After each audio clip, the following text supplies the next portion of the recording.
Salut à tous et bienvenue dans cette suite de la première vidéo que je vous ai fait sur l'installation et la configuration d'un cluster Proxmox VE6 au sein d'un environnement OVH Cloud. Donc là en fait ce qu'on va faire c'est que, ce que vous voyez à l'écran, voilà, là c'est là où on a laissé notre cluster la dernière fois. Donc avec 3 nœuds, et si vous vous souvenez en fait il y avait un quatrième nœud mais il était HS pour l'instant donc j'ai pas pu l'intégrer dans le cluster. Donc ce qu'on va faire en fait c'est qu'on va l'intégrer dans le cluster. Puis après, on va faire une petite configuration avec, en ajoutant par exemple du storage NFS qui peut servir pour du backup ou pour du storage de VM aussi.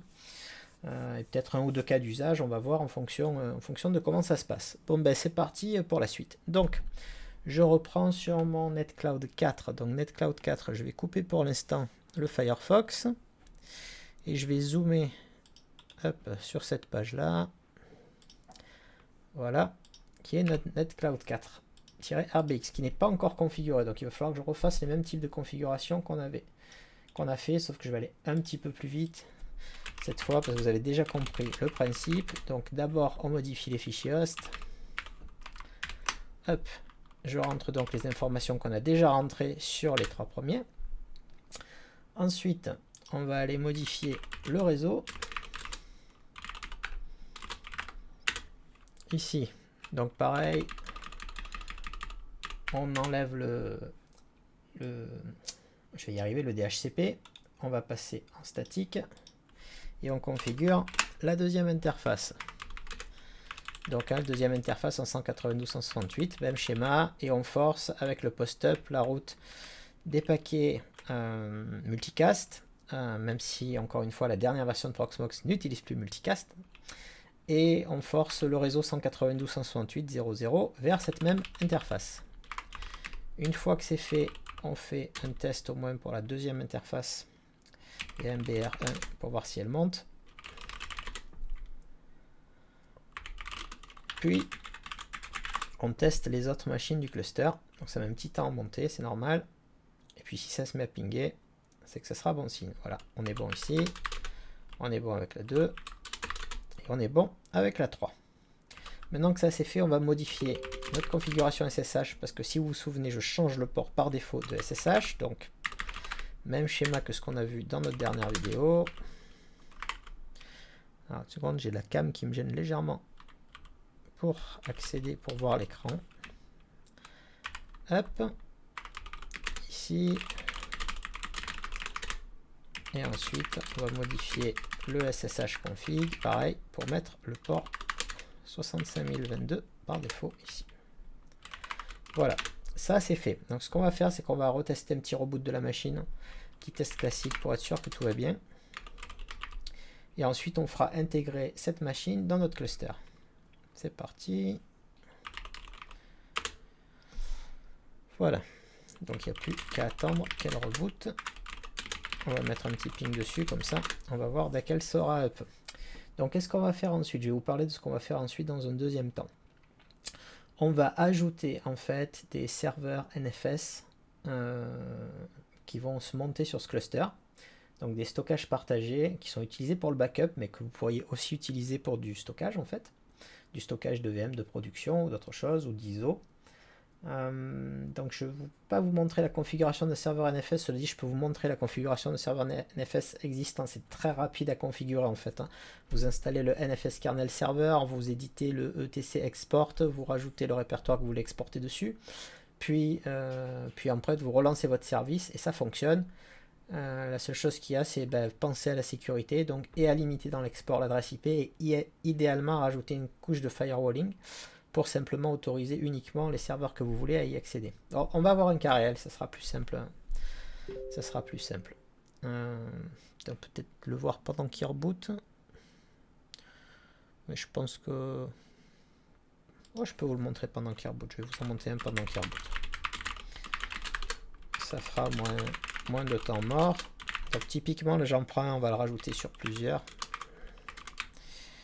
Autant pour moi.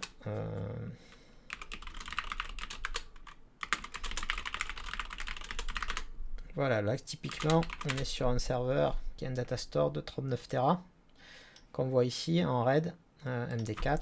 Donc, si vous regardez le RAID ici, voilà, qui est en place, c'est un RAID 5 en fait sur 4 disques. Donc qu'est-ce qu'il y a à faire pour la configuration? C'est très facile en fait, hein. Une fois que vous avez, vous savez la partie que vous voulez monter, donc vous avez un fichier qui s'appelle etc export que vous allez voir ici, et donc dans ce etc export, vous déclarez l'endroit que vous souhaitez partager tout simplement, et puis l'adresse ou le réseau qui est autorisé à se connecter en fait à ce partage. Donc vous voyez, il y a une ligne par autorisation, par serveur autorisé sur celui-là. Donc ça permet simplement d'éviter que n'importe qui puisse monter votre disque et accéder à vos données. Alors si vous faites que ça et que la machine est bien maintenue à jour, ça peut suffire. Par contre, ça n'empêchera pas par exemple de lister les montages avec une commande comme showmount ou ce genre de choses. Du coup, ce que je vous conseille en fait, c'est de rajouter une petite couche de firewalling avec iptable, hein, ça fait bien le job. Donc là typiquement par exemple, voilà, on a l'autorisation qui est faite sur le port 2049, donc qui est utilisé pour NFS, pour chacun des nœuds correspondants. Comme ça, vous êtes sûr qu'en fait, il n'y a personne qui peut s'amuser à venir faire joujou avec votre serveur NFS.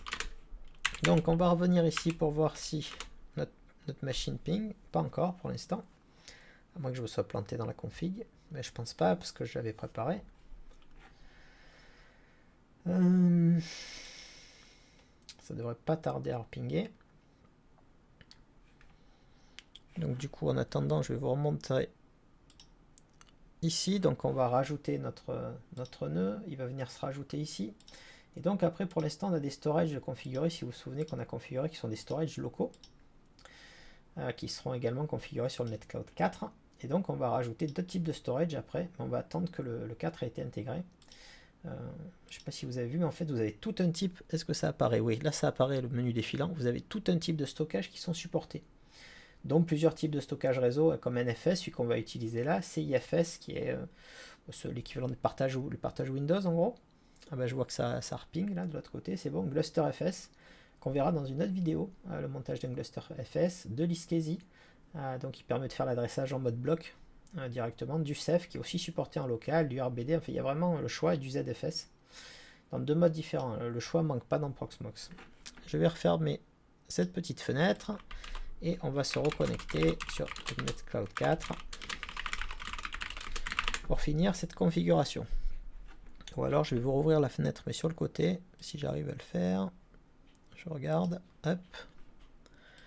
Peut-être je vais vous la mettre quelque part par là, on va la mettre un peu plus petite, juste pour que vous puissiez voir quand je rajoute le nœud ce qui se passe. Voilà. Donc ici, comment on fait? Comme la dernière fois, bon, on vérifie que tout soit up. Le réseau, il est toujours up interne. Donc on va lui dire de rejoindre. Pour ça, on va utiliser la commande pvecm add. Et là, on va rajouter l'adresse IP d'un des nœuds existants. Donc ça peut être n'importe lequel en fait, qui est un actif du cluster actuel. Donc on va prendre le 1. Yes. Et là, vous voyez, hop, sur l'écran, vous voyez le NetCloud 4, c'est déjà rajouté, même s'il n'a pas encore fini. Donc il a déjà mis dans une partie de la configuration. Maintenant, il va redémarrer les services. Il va passer un point d'interrogation, puis bientôt, vous allez le voir arriver en vert avec les autres.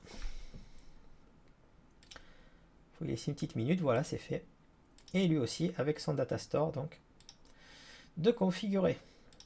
Donc voilà, là vous avez votre cluster Proxmox qui est fonctionnel, qui marche et qu'on peut utiliser déjà pour créer des VM, etc. Ce qu'on va faire, c'est qu'on va rajouter les fameux partages NFS que je vous ai montré juste avant.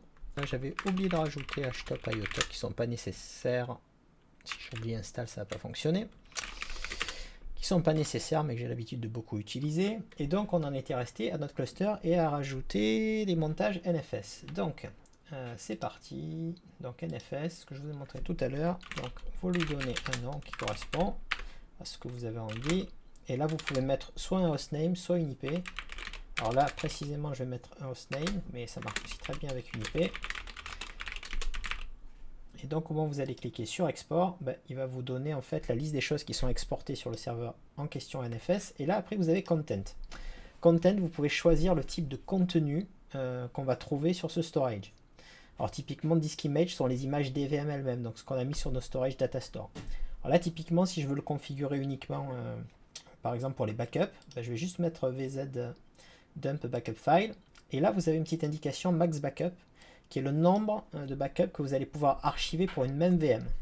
Donc je vais mettre 10 par défaut. Et donc en fait, quand vous programmez des backups automatiques, ça va tourner selon ce nombre. Donc si vous programmez un backup toutes les 24 heures, typiquement au bout de 10 jours, en fait, ça va tourner et il va effacer le 11e backup. Donc on l'a fait sur tous les nœuds en même temps. C'est un storage qui lui est partagé. Donc c'est parti, on ajoute. Et là, on va le voir se rajouter sur chacun des nœuds normalement. Hop, vous voyez, et puis quand il est pris en compte complètement, il a vu l'espace qu'il y avait, ce qui était dessus. Vous voyez, il y a déjà des backups en fait qui existent. Et normalement, il va le mettre sur l'ensemble des machines. Voilà, voilà, et voilà. Donc, alors là, je vais faire ça pour plusieurs serveurs que je vais installer de la même manière. Donc, je vais faire ça, n'essayons pas trop perdre de temps. Donc, -sbg. Donc, même schéma, en fait, hein, ici, hop, on choisit l'export qui correspond. Il peut y en avoir plusieurs, hein, dans certains cas. Vous pouvez mettre plusieurs partages sur un même serveur NFS. Le backup, mon max backup. On l'ajoute.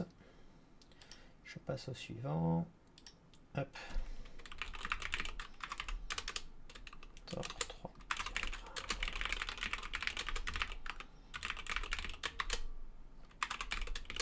Je fais n'importe quoi, mais ça va marcher.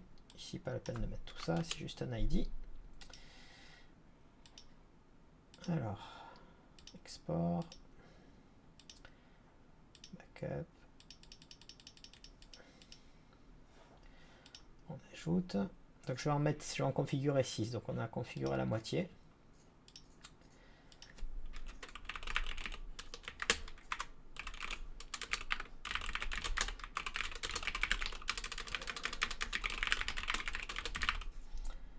On va prendre encore une fois notre export. VZ. Dissocie. Voilà, plus que 2.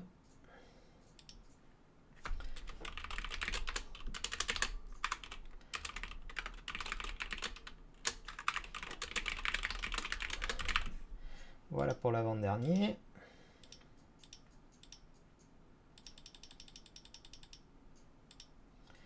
Et enfin le dernier.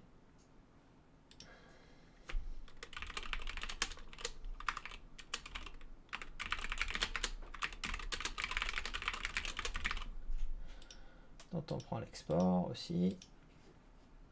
Après vous pouvez modifier le content après coup. Je vous montrerai après. Pour l'instant là je les configure.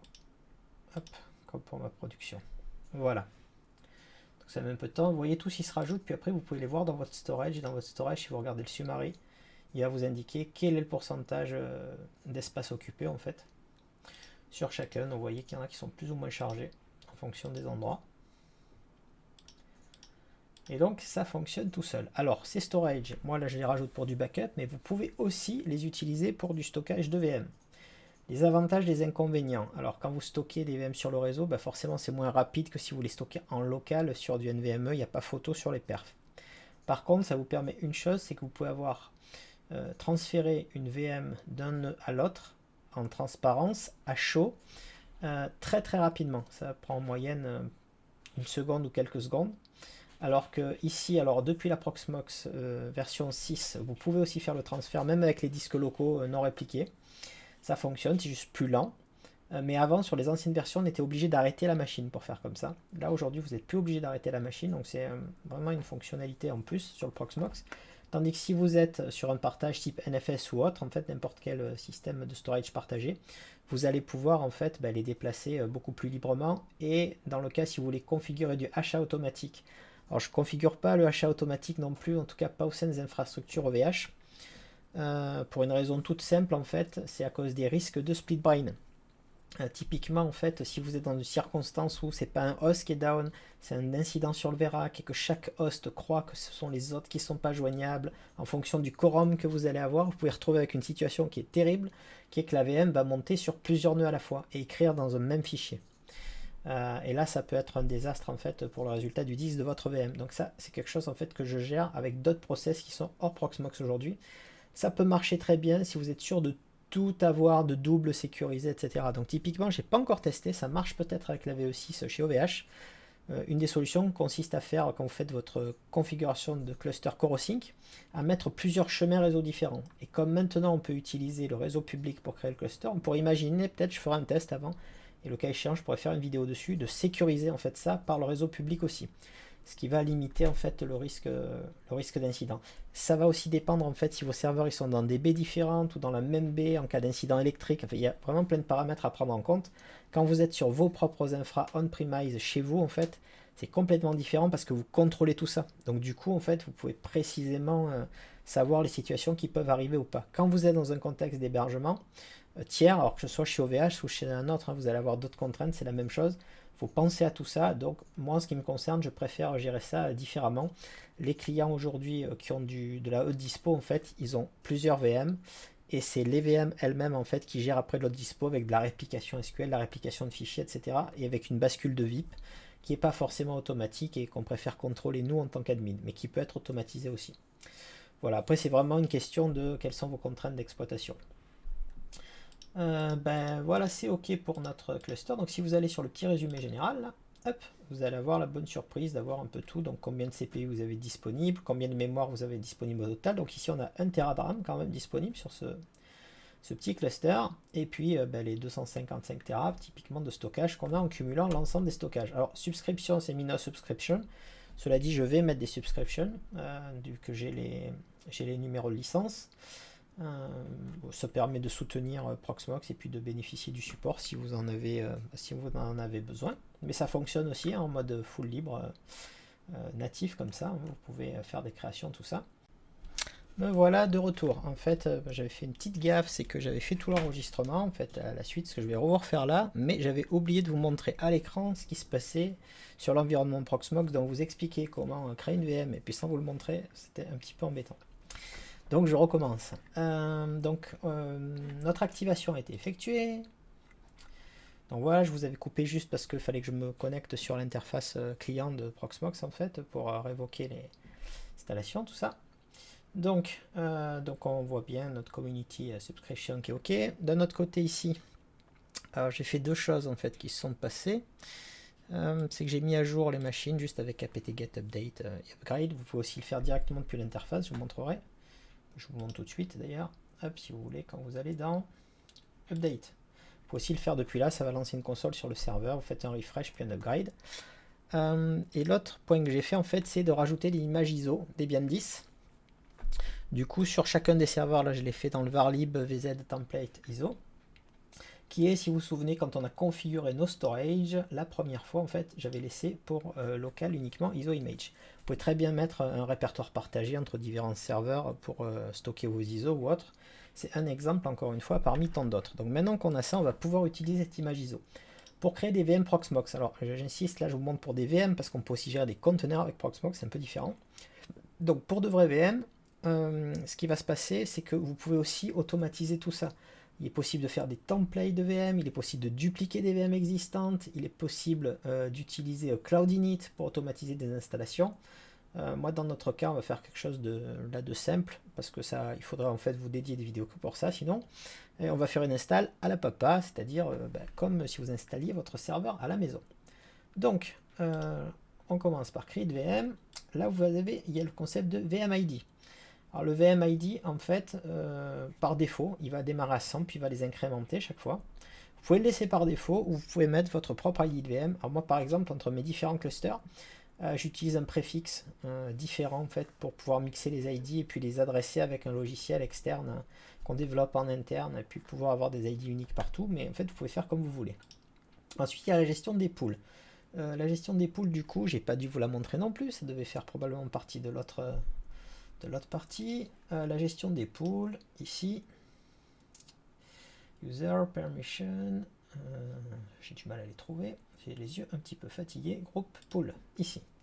Donc les pools, en fait, c'est simplement quelque chose que vous créez vous, et après, des VM peuvent être attachés à des pools. Alors moi, typiquement, pour des contraintes de production, souvent j'utilise des pools qui ont le nom des clients, par exemple, dans des environnements entre guillemets mutualisés sur nos propres clouds. Ça permet de repérer facilement ce qu'est l'infrastructure d'un client. Si vous couplez ça à votre monitoring, à votre supervision, et que vous savez que c'est tel client qui a un souci, vous avez le nom du pool correspondant. Vous pouvez utiliser une codification à vous, ou alors simplement, par exemple, dans d'autres cadres, j'ai par exemple production, pré-production, recettes, etc. Vous pouvez organiser ça comme vous avez envie.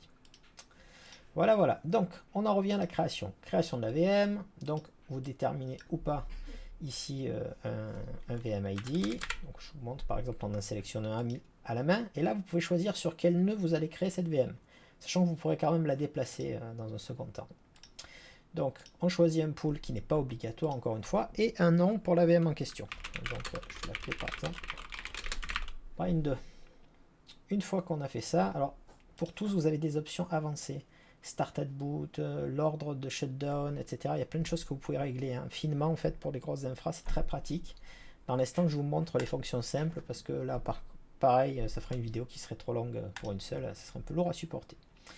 Donc, utiliser une image du coup ISO, oui, sur local, oui, et on l'a choisi, la Debian 10 que je viens de télécharger, que je vous ai montré sur l'écran derrière. Ensuite, pour le système graphic card, on va laisser par défaut, Virtio, SCSI, controller, c'est parfait. On arrive au disque. Cette petite étape peut être importante en fonction là aussi de comment vous travaillez, avec quoi, quel format. Moi, j'utilise le format QEMU image QKO2 parce qu'il permet de gérer la fonction de snapshot de Proxmox. Alors il est vrai que le RAW qui est au-dessus peut être légèrement plus performant, mais personnellement j'obtiens de très bonne performance avec QKO2. Après tout dépend sur quel type de storage vous êtes et puis quel OS en fait vous allez héberger dessus. Alors typiquement si vous êtes sur un storage ZFS ou ISCSI et que vous utilisez par exemple des VM Windows, là ma solution ne sera pas forcément la plus adaptée. Il faudra peut-être mieux travailler en RAW, etc.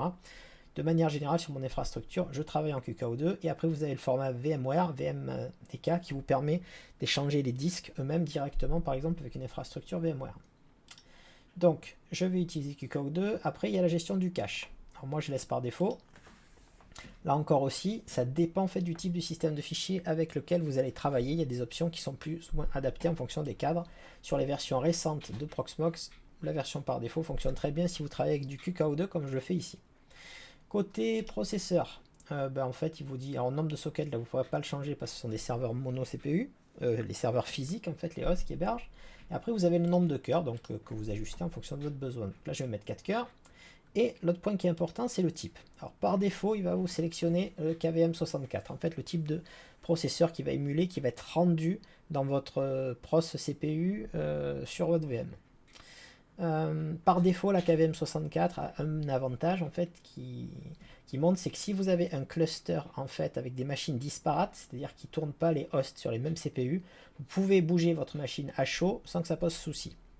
Si par contre, au sein de votre cluster, vous avez comme moi des processeurs qui sont ISO, vous obtiendrez le meilleur des performances en choisissant le type host. Voilà, si par contre vous êtes avec des CPU différents, le problème qu'il y a, c'est quand vous allez vouloir migrer votre machine d'un à l'autre en fonction de la compatibilité des CPU, il va vous dire qu'il ne peut pas et qu'il faut arrêter la VM d'abord, la migrer, puis la restarter. Donc ici, il n'y a pas de souci, tout est ISO, donc je choisis host pour la performance. Après, combien de mégas de octets de RAM vous voulez lui attribuer? Je vais mettre 8 Go, ici on est sur des serveurs de 156 Go, il y a de la marge. Et on arrive à l'étape du network. En network, petit point important, c'est de sélectionner votre bridge, le bon bridge. Dans mon cas précis, je vous ai expliqué que je routais mes adresses IP publiques dans le VRAC. Comme elles sont routées dans le VRAC, c'est le pont 1 qu'il faut utiliser. Si par exemple vous utilisez le port réseau d'IP public du serveur, puis que vous prenez des IP failover que vous attribuez dessus, il faudra travailler avec l'autre port. Le modèle de carte réseau, celui-là est le plus performant, mais vous avez deux autres modèles que vous pouvez utiliser. Puis après, vous arrivez à la confirmation. Il vous refait un petit résumé de tout ce que vous avez choisi. Si vous voulez la démarrer directement après la création ou pas. Et vous pouvez terminer. Donc là, ça va prendre quelques secondes. Puis vous allez voir la machine se créer. Elle est créée ici. Elle s'est arrêtée. Vous pouvez revenir dessus. Vous avez le hardware, le détail du hardware de ce que vous avez sélectionné, que vous pouvez remodifier là. Donc si vous voulez ajuster la RAM, le CPU, etc., vous pouvez le remodifier après coup. Attention, si vous voulez modifier RAM et CPU, vous serez obligé quand même de redémarrer la VM pour que ça soit pris en compte, alors que pour les modifications disques, vous pouvez le faire à chaud. J'ai d'ailleurs une autre vidéo Proxmox qui vous montre comment faire des augmentations à chaud de votre espace disque sur vos VM. Là, vous pouvez aussi rajouter d'autres disques, d'autres volumes disques, d'autres périphériques. Enfin, il y a plein de choses en fait que vous pouvez faire avec. Là, pareil, je ne vais pas trop m'étendre parce que ça serait peut-être trop long. Je vais juste essayer de vous montrer quelque chose qui fonctionne. Donc, une fois que vous avez tout ça, il faut la démarrer. Donc, pour la démarrer, on a fait Start. Et après, vous avez un petit bouton console. Ce petit bouton console, alors là, forcément, vous n'allez pas le voir si je fais comme ça. Alors, je vais utiliser une autre méthode. Hop, je ferme pour voir si je peux vous le mettre directement là. Donc là, vous avez une autre, sinon onglet console. Voilà, celui-là, vous allez le voir. Et donc, vous arrivez sur votre machine, en fait, qui a démarré. Alors, je crois que j'ai noté, voilà, je me suis noté une IP qui est dispo, que je me suis mis derrière. Donc là, c'est là si vous êtes sur une installation de Debian. Hein, donc, on n'est plus sous Proxmox. C'est exactement la même chose que si vous installez Debian chez vous. Donc, par exemple, je vais prendre en français. Il va charger ses composants. Et en fait, vous allez voir le schéma, en fait, vous allez la configurer exactement comme vous configureriez un serveur physique classique. Hein. Pas vraiment de différence. Bon, on va essayer de gagner du temps en annulant. Parce qu'il va tenter d'abord de booter en DHCP, etc. Configurez vous-même le réseau. Voilà, une fois qu'on a ça, est-ce que le numlock ça marche ou pas? Oui, c'est bon. Alors, je rentre l'IP de la machine. Alors c'est une IP que j'ai de dispo en fait et qui est routée dans Sverac. En fait j'ai plusieurs /24, j'en prends une qui est pas utilisée. Je viens d'arrêter la machine juste avant, c'est une IP qui me sert de test, donc comme ça il n'y a pas de souci. Ensuite il va demander la passerelle, donc là en l'occurrence c'est la pointe 254 de la /24 correspondant des serveurs de nom. Donc ici bon, on va pas s'embêter, je vais prendre Google et Cloudflare, ça fera bien le job. Et un nom pour la machine. Que vous pouvez changer de toute façon aussi après coup, hein, mais bon, je vais mettre par exemple X. Voilà, c'est parti. Un mot de passe super utilisateur. Donc,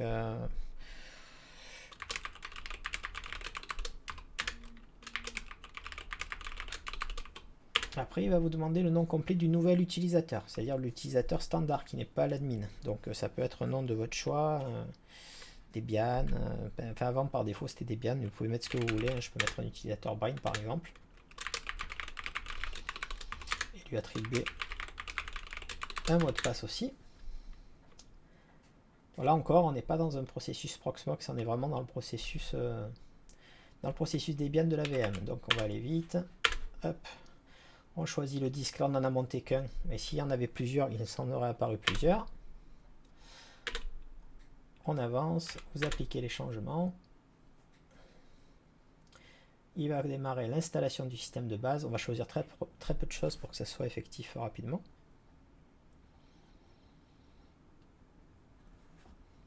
Et après, je vais vous montrer juste les fonctionnalités de snapshot, etc. Puis j'irai pas trop loin pour pas que la vidéo soit trop longue. Parce que le temps passe vite. J'avais dans l'idée de faire un truc pas trop lourd au départ. Si on voulait vraiment faire un tour complet de Proxmox, je pourrais vous en parler, je pense, pendant plusieurs jours. Donc après, c'est vraiment des secteurs particuliers, des configurations particulières qui dépendent en fait de chaque besoin. Là, je vous montre encore une fois le cas général. Alors j'ai pris une Debian, hein, mais en fait, vous pouvez utiliser n'importe quel distrib, ça marche. Ça marche aussi avec BSD, ça marche avec un tas d'OS, avec Windows. Voilà, donc je choisis la France, le Debian miroir français, j'ai pas de proxy que j'ai configuré. Là aussi je vous le montre en IP public, hein, mais vous pouvez concevoir vos propres réseaux privés dans Proxmox, puis vous créez une machine qui va faire une passerelle, un peu comme si vous étiez à la maison. Enfin il y a vraiment plein d'options possibles. Éventuellement de temps en temps je ferai une sorte d'étude de cas type, puis je vous ferai une petite vidéo qui correspond à une mise en place particulière. Alors là je le fais sur des serveurs que j'ai sur internet chez OVH, mais là je suis en train de monter un labo plus local chez moi qui me permettra de vous montrer plus de choses en fait, et puis de casser facilement les choses, de prendre des cas un peu plus tordus en simulant en cassant vraiment les choses et puis en voyant comment on les répare. Voilà, on va juste mettre un serveur SSH juste pour vous montrer un concept qui est absolument super, que vous connaissez déjà si vous avez l'habitude d'utiliser la virtualisation, que sont les snapshots. Alors oui, on l'installe ici.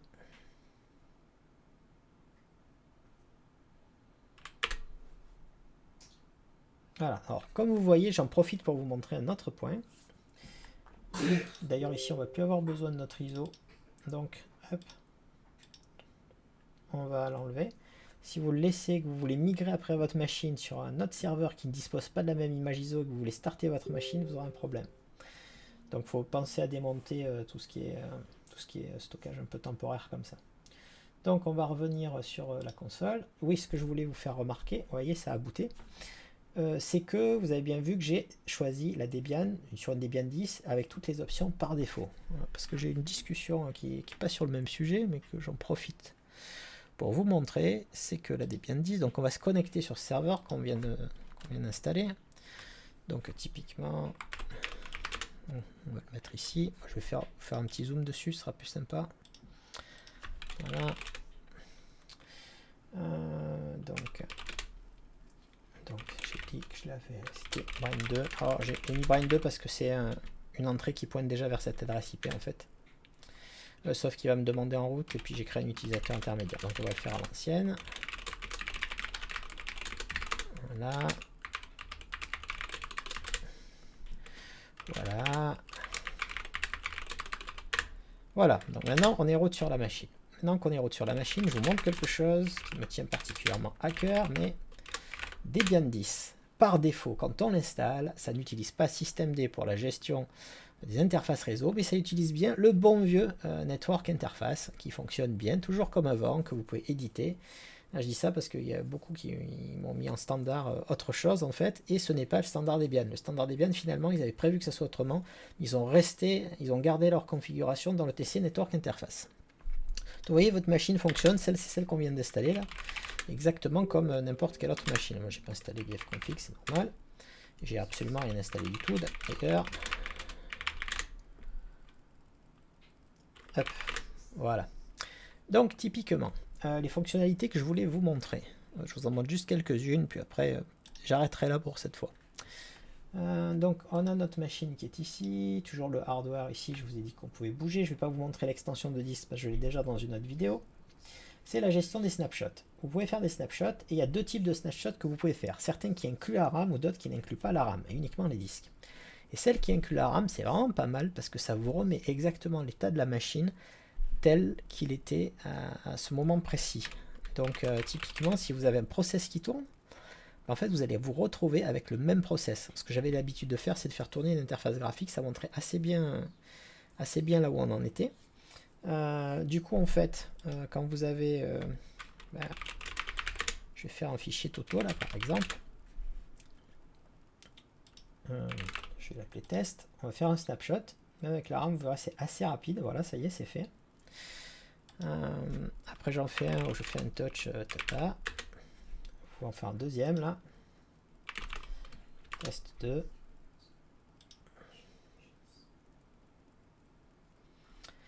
Et donc,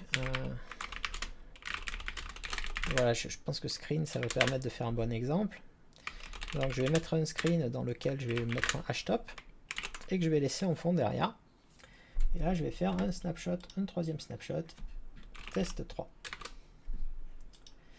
Voilà. Alors, l'avantage des snapshots avec la RAM, même s'ils peuvent être un peu plus lourds, c'est que vous pouvez remettre la machine dans son état initial, à RAM comprise. Alors, concrètement, en fait, comment ça se passe?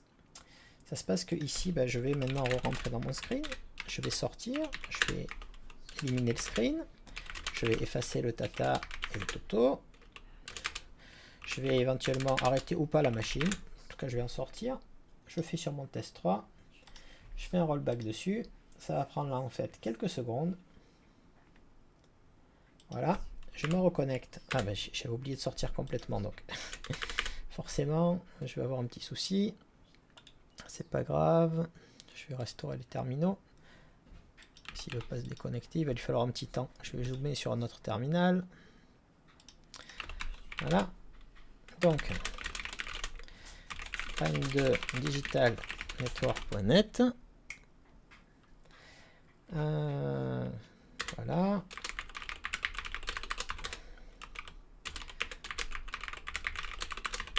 Et là, si je fais un screen -R, on a récupéré notre screen de tout à l'heure. RAM comprise.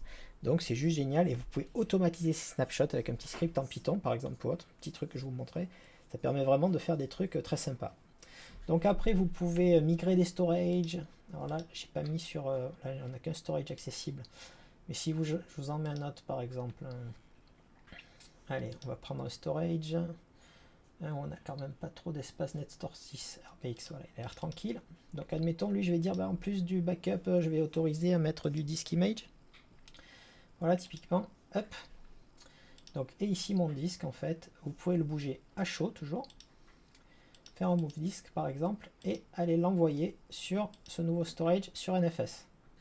Délai de source, si vous voulez effacer le fichier source ou pas, et puis dans le cas. Alors là, il ne va pas vouloir, pourquoi? Parce que j'ai déjà des snapshots actifs dessus, vous ne pouvez pas le bouger si vous avez des snapshots. Il faut d'abord enlever vos snapshots. Donc on va enlever les snapshots correspondants.